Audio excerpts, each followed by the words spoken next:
Hi, I'm Madi, and in case you don't know me, I'm a non-binary Wiccan, and in this video, I wanted to talk to you about tarot, as you can probably guess from the title, which is why I'm assuming you clicked on the video. So, let's get into it.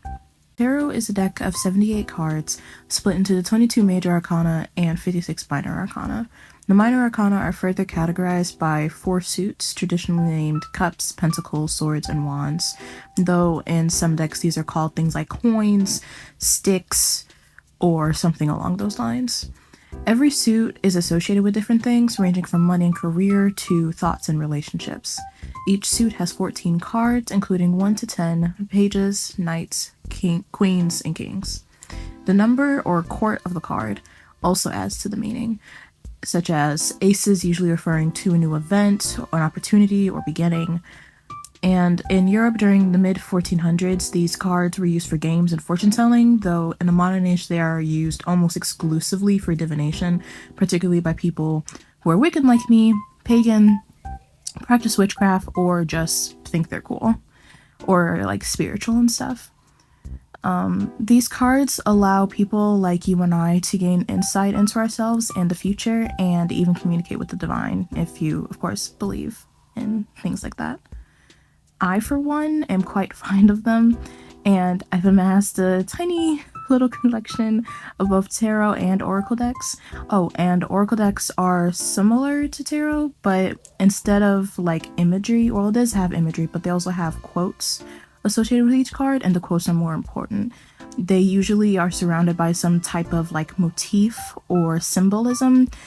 For example, I have one called the Moonology Oracle deck, and of course, as you can guess from the title, it surrounds around the moon. Also, oracle decks are usually interpreted in less ways than tarot, though they can be interpreted in multiple different ways, and they don't do reversals usually. I also found that they're most useful when used alongside other divination tools like tarot, runes, bones, or what have you. Now, as a polytheistic witch, I commune with several deities, as well as entities like spirits, fair folk, and daemons on a pretty regular basis. You can imagine how taxing and extremely difficult and confusing when I was first starting out to communicate with all these beings just with my small little human brain. And that's where tarot comes in. Just because of the intricacies and the meanings, associations, symbolism, and imagery and such, I'm able to receive complex, sometimes even time-sensitive messages from higher powers, and this allows me to build a relationship with them over time as a result. This is a key part in how I'm able to become familiar with the entities I follow and or commune with. Now, everyone is different, and some people just don't vibe with the tarot, as it definitely has a learning curve, for sure. I mean, it is 78 cards, and some people feel like you have to memorize all the meanings of all these 78 cards, but it sort of, comes with time. You just gotta, baby steps, take your time. And again, everyone is different, and some people don't like that, particularly if they're not spiritually gifted or have psychic abilities, or they just have a hard time memorizing things. Well, for me, it took at least 2 years to become just decently comfortable, and that was just the one tarot deck I had, so I totally understand. And even then, I still had lots of stuff to learn and master, as I still do today. But I'm glad I stuck with it, because now the tarot is something I find refuge, guidance, and inspiration in. Just the illustrations and meanings of the cards themselves are enough to make my heart skip a beat sometimes and bring a little tingle to my cheekbones, if I'm being completely honest and transparent. It may seem like I'm exaggerating, but I'm really not. It really is just that cool to me. I mean, I've already made like a few different tarot illustrations that I sell as prints, by the way, on my Etsy. You can find the link in my bio.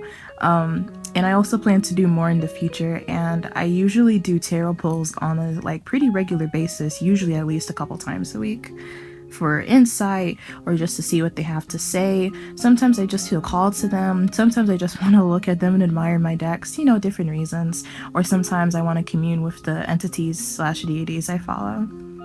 The tarot invigorates my spirit and has brought me hope in my darkest of times, so I hope that maybe you'll give it a shot if you haven't already. And if you have, tell me what your experiences have been like. I'd love to know.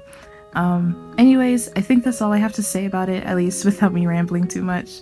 Again, I'm Madi. Be you, be bold, blessed to be, and see you next time.